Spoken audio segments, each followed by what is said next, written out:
जो जीता वही सिकंदर। यह कहावत हमारे जहन में गूंजती है, लेकिन क्या सिकंदर ने सच में जीत हासिल की थी, या उसकी महानता सिर्फ यूनानी इतिहास की कलम से निकली एक कथा है?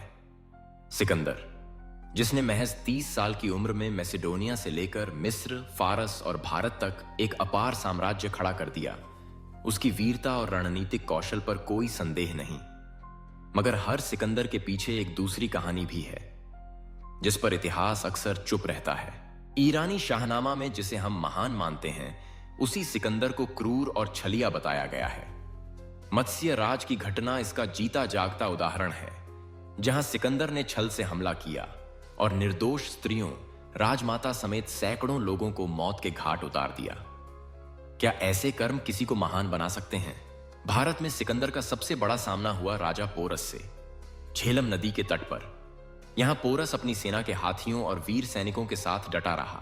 यूनानी इतिहासकारों के अनुसार सिकंदर ने भयंकर युद्ध के बाद जीत हासिल की, लेकिन भारतीय स्रोतों और कई आधुनिक इतिहासकारों का मानना है कि पोरस ने न सिर्फ साहस दिखाया, बल्कि सिकंदर की सेना को भारी नुकसान पहुंचाया। सवाल उठता है, अगर पोरस हार गया था, तो सिकंदर उसकी हार के बाद मगध की ओर क्यों नहीं बढ़ा? क्यों उसने पोरस को उसका राज्य लौटा दिया और उससे मित्रता स्थापित कर ली? असल में सिकंदर की सेना व्यास नदी पर रुक गई।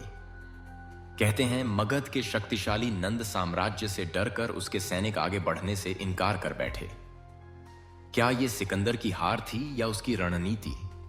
क्या इतिहास ने सच को छिपा लिया?